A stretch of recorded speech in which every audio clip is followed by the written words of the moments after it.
Welcome to the All Things DER podcast, brought to you by AEIC. In this podcast, we dig in, define, and discuss where the new energy economy is heading with electric industry leaders and explore all the ways that distributed energy resources can modernize and improve our ever-evolving power grid. Thank you for joining us.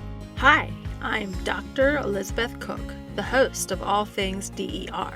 In today's episode, I'm talking with Josh Mauzey, Senior Manager of Grid Edge Innovation at Southern California Edison. We discussed the importance of battery storage and what we can learn from microgrid projects, as well as ways to build resiliency into the power grid as we implement DER.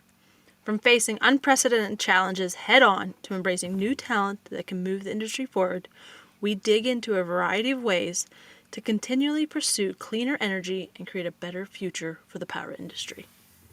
Welcome, Josh. So I'm so excited to have this opportunity to talk with you. Why don't you take a moment to introduce yourself? Sure. Thanks, Liz, and happy to be here. Thanks for the opportunity. So my name is Josh Mauzey. I work for Southern California Edison, which is one of the major investor-owned utilities in the state of California, regulated by the California Public Utilities Commission and FERC. We have approximately 5 million customers, about 15 million people live in our service territory of about 50,000 square miles. We have a big diversity in terms of urban versus rural, mountains, deserts, coastal areas, so various climates that we operate in, and lots going on in the state of California and in our utility as we anticipate the needs of the future. I work in a group called Grid Technology Innovation, where we identify, evaluate, demonstrate new technologies that can help us improve how we provide safe, affordable, clean, and reliable power to our customers. Within that, I lead a team called Grid Edge Innovation. It's an engineering team, and we lead demonstration pilot projects that mostly have to do with how we can better use DERs, distributed energy resources, and how we plan and operate the grid.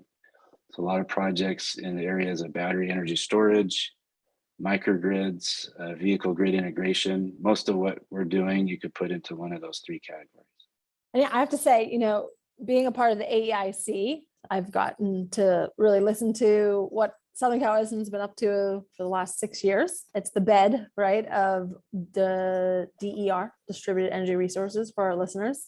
We all over on the East look to the West and kind of, understand where and how this new energy economy is shaping. So I'm really excited to the opportunity to kind of hear in depth of what you're working on.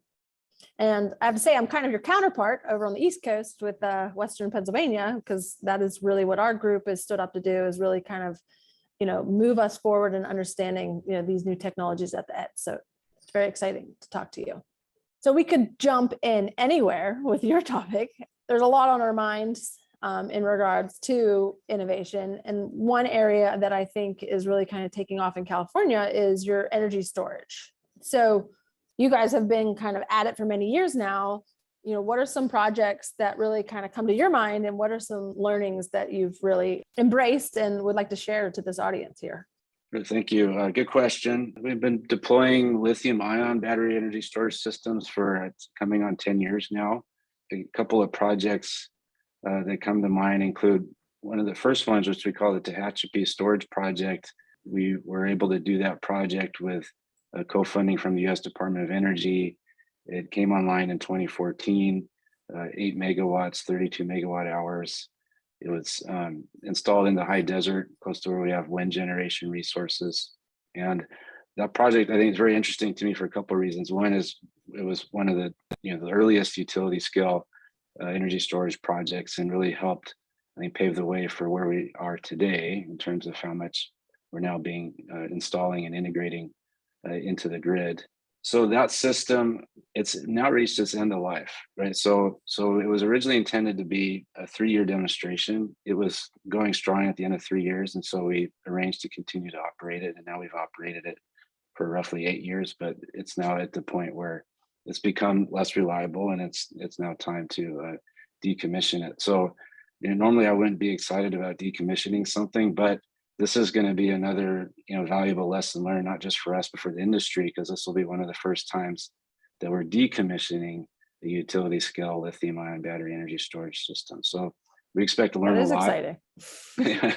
we expect to learn a lot, and we'll share what we learn with the industry, because we're all going to have to deal with this sooner or later. I think we often think about investment on the front end, and what are we building and how does that help the business. Obviously that's important, but we really have to think about the full life cycle of the assets that we deploy, and that includes the end of life as well. And so that this project's giving us that opportunity. And I just have to share a little throwback.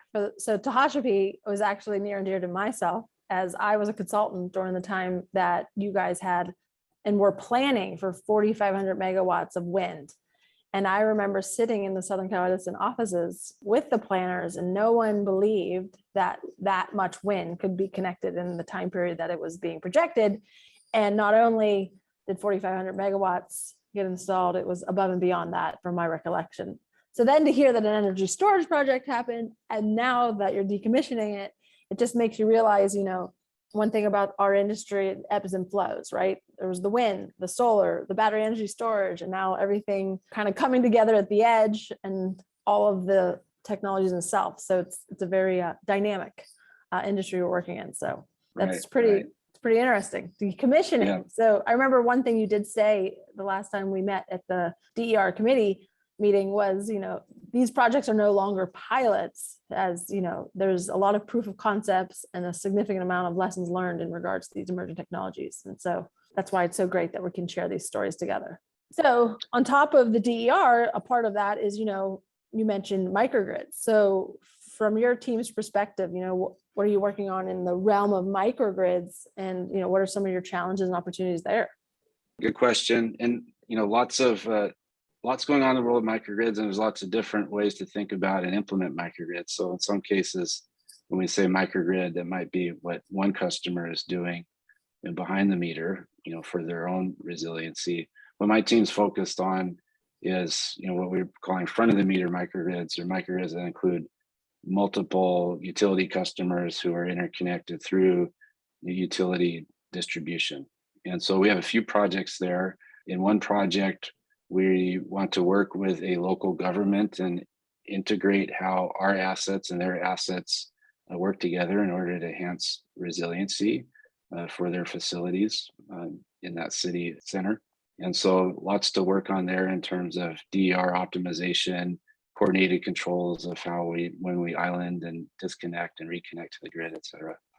We have another project where more use case driven, where one of the challenges we've had in California is on occasion having to do what are called public safety power shutoffs during high wind events, high wildfire risk events, where we've had to shut off overhead infrastructure to reduce the risk of starting a wildfire. And so another thing we've done is look through our service territory to find where do we have underground load pockets, so the customer is served by underground infrastructure that's affected by overhead infrastructure elsewhere in the system upstream that has to be shut down. And so we can safely isolate that area that's fed with underground during such a PSPS event. And so we're developing a project where we'll form a microgrid of a couple hundred customers, so we keep those customers on during those high wind events.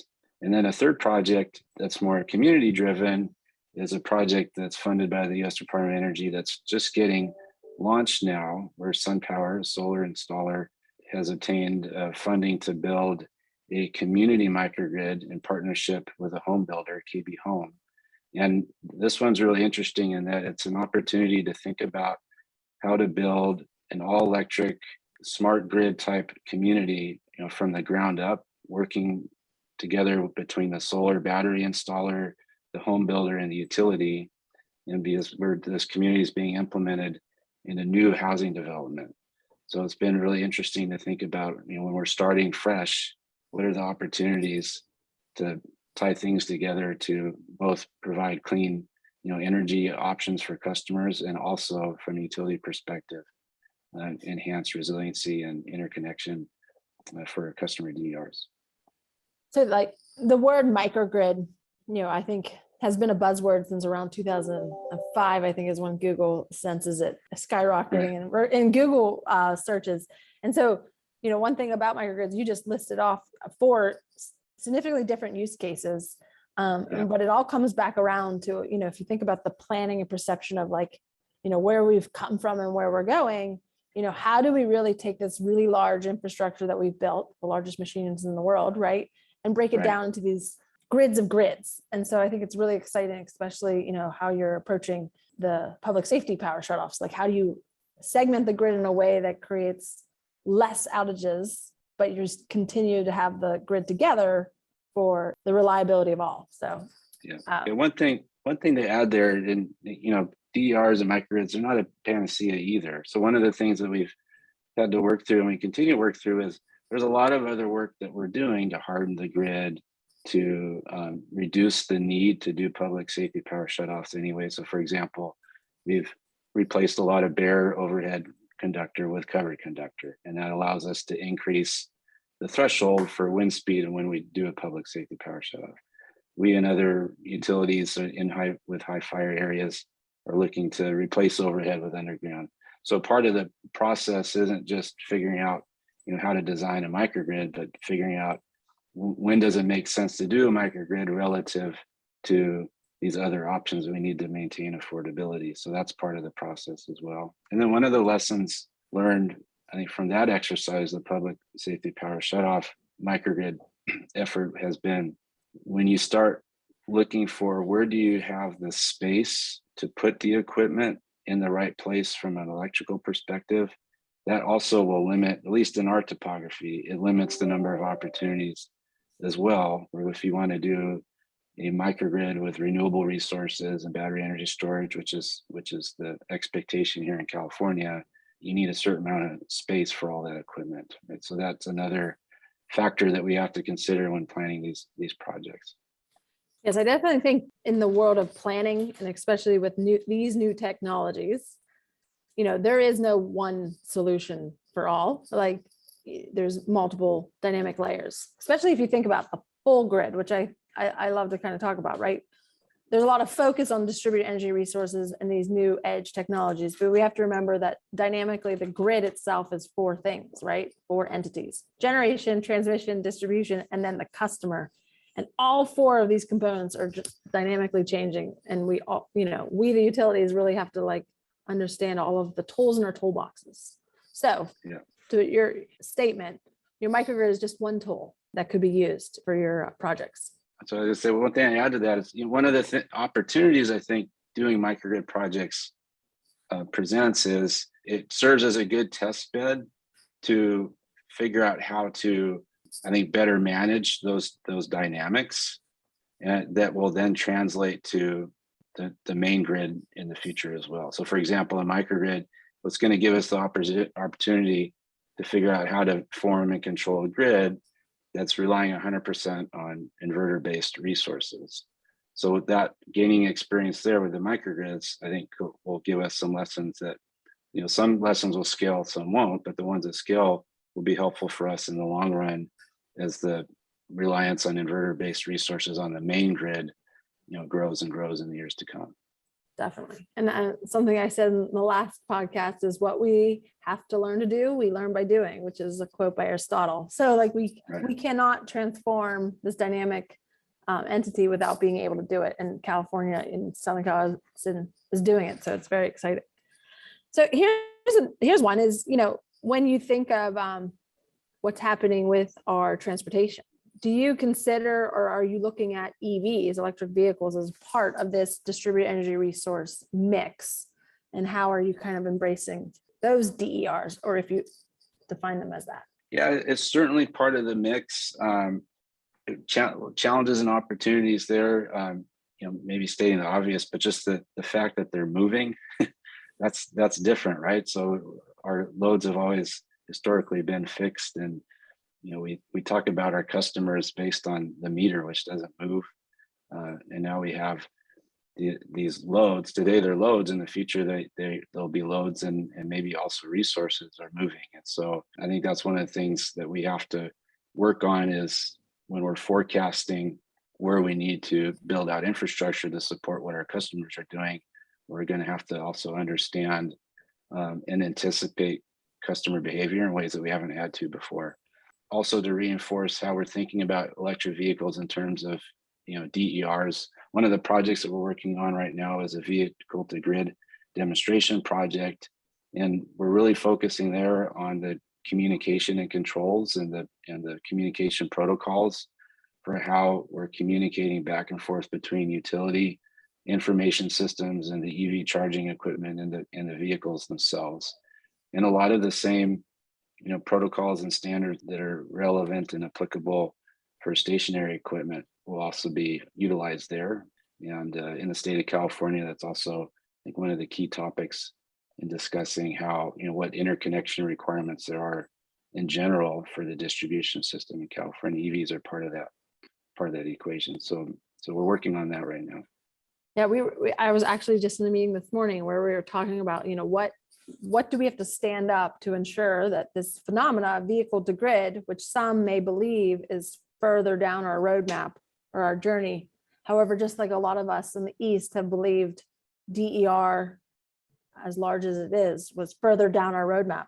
I think a lessons learned probably from you guys, and maybe if it's true, what is one phenomena or thought do a lot of you think now that you're like in the midst of planning for all of this various DER? So we've already talked about microgrids, energy storage systems, and EVs. They're happening. So you guys are planning the grid as it's being connected. So what would be one of your takeaways from that experience?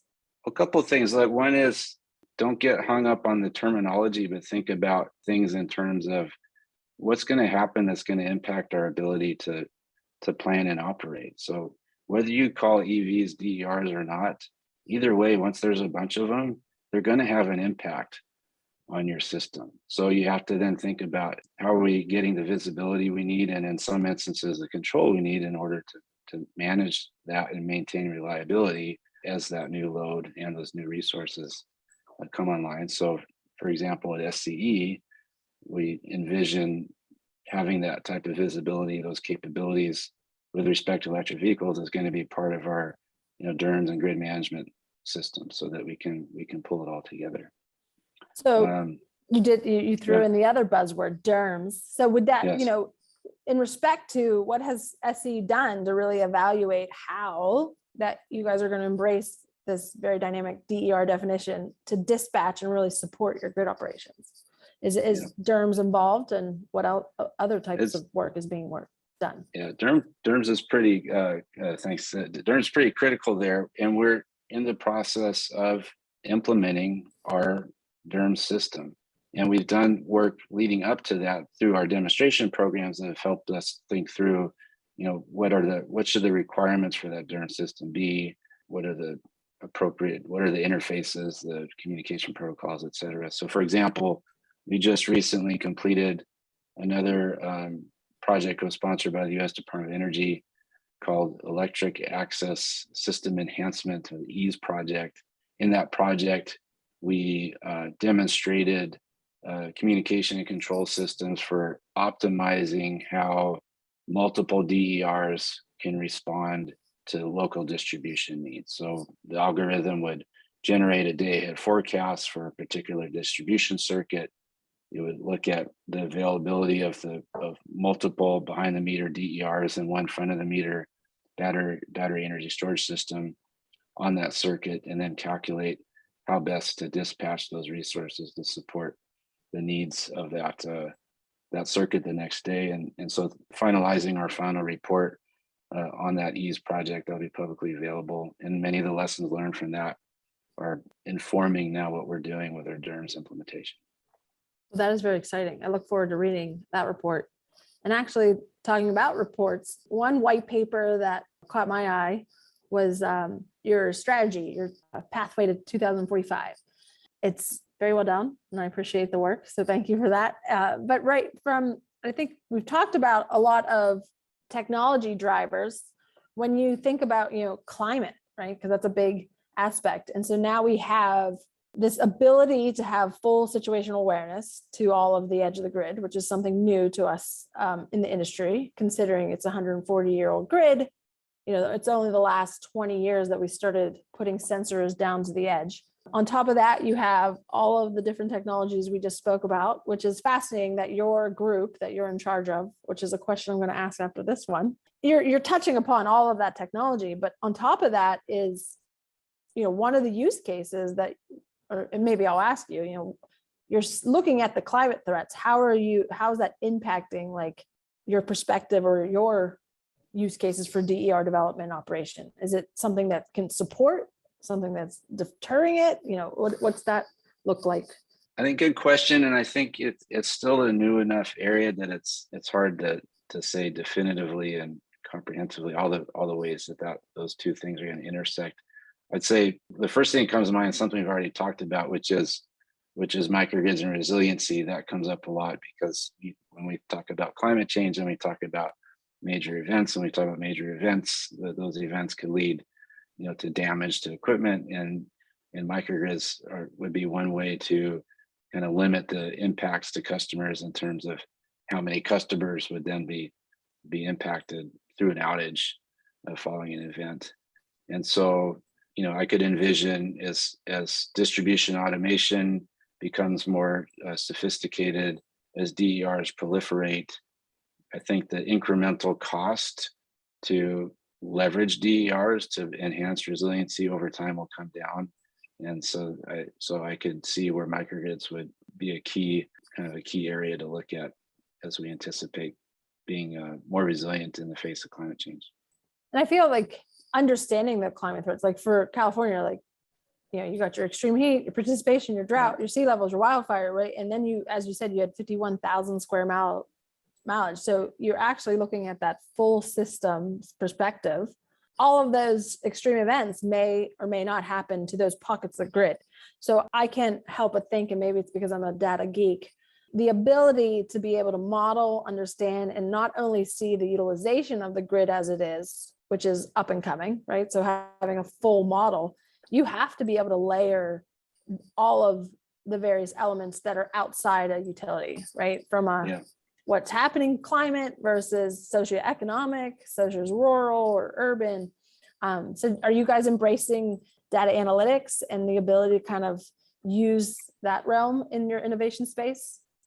Yeah, good question. And a couple thoughts there. One is or a few thoughts. So one is in another white paper of ours, Reimagining the Grid, we talk more about the technologies we believe we'll need in order to enable that vision for 2045 and clean power sector.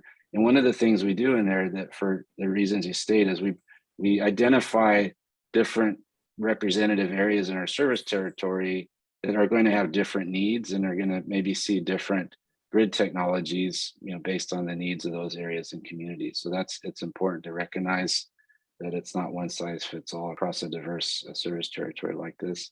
Another thing we have to think about when in planning is historically planning was based on history. You look at the last 10 years and say, well, the temperatures are going to continue to be the same, and that's not the case. So we also need to think about planning based on forecasts more as opposed to history. And then you mentioned, data in the DERs. I think both with DERs, but also many of the other drivers, I think the level of complexity in both planning and operations is going to continue to grow. And so I think the utilization of data analytics, machine learning, et cetera, are going to become more and more important to help us manage and work through that complexity efficiently. We have to update our plans on a regular basis. We can't take years to update a plan that needs to be updated once a year. So I think there's a lot of room to do more in the area of bringing data analytics, artificial intelligence, those types of tools into system planning, into identifying optimum system planning scenarios that take into consideration both traditional grid solutions, the poles and the wires, and or DERs, and the limitless number of permutations that you get when you have combinations of those things. So we are using a lot of those analytics tools in other areas, but I think there's more for us to do in the area of leveraging that type of capability in the world of DERs. So much to say. But so if you think about utilities and really from your perspective, Southern Cal Edison, in regards to the talent, right? Like, so you have your group and right, the specific set of bright minds, could you share a little bit of one, kind of like this, if you think about innovation as a whole from a utility, I think kind of dabbled, I don't know if it was eliminated, but like the 70s, 80s, where like the grid was built, we were running electrons through the wires, people were using it. And then now we're kind of rebuilding the technical acumen within. And I think one of my passions is to really drive the next generation of bright minds into the utilities, because we are we're the ones that have the assets to be able to transform to this new energy economy. So like, what is your team makeup, and anything to say to the next set of young minds that may be listening in regards to like, what do we need in the utility space to really embrace this transformation that we're going through? Good question. We need engineers. We need engineers who are excited about helping enable this vision of a clean energy future. And from what I see, a lot of young people are very excited about that. So I think that part is we're in good shape for attracting talent, and that we're doing things that are of interest to graduates. I think one of the things utilities perhaps need to work on is more company culture and things like that also young people look for as well, and that might be more attracted to some of the more newer .com type tech type businesses. And so many of our utility companies are quite old and have a lot of history, and maybe might seem a little more conservative. So I think there's things there that we can work on to attract the talent. But I think we have work that's really interesting and engaging, and that works to our benefit. Right. I think that's the message we want to get out. Like, it's not just the assets. I mean, we need the subject matter experts of the assets themselves, but I think what's growing is the technical acumen around IT, right? And architecture and communication and controls and protection and everything that goes into that. And it's a very exciting developing space. Whereas, when you look at the power industry for a good 40 years, it was like the equipment was set and there wasn't much change. But now, and you experience it every day, there's a new technology, a new capability kind of being shared with us that we have to really like be able to be innovative and creative, like in-house, to really kind of move us forward. And you guys have to be doing that with all the amount of projects that you guys are engaged with. So it's very exciting. Well, I'm going to wrap up with one question, just another kind of personnel. Like, if there was one thing that you would look back on your younger self, entering into the electric utility industry, what's one thing that you didn't think of that you would now want to share with you, that version? I came into the utility, having said just what I said, I came into the utility 18 years into my career. And if I could talk to my younger self, I would tell them, hey, go look at the utility as I was graduating college. If I had joined the utility company out of college, I'd have, well, I won't say how many years, but a lot of years that would service that would benefit me in many ways. So, and it's been really interesting work. But when I graduated college, and honestly, it wasn't on my radar. And maybe that had something to do with the fact that my degree is in mechanical engineering, a lot of electrical engineering.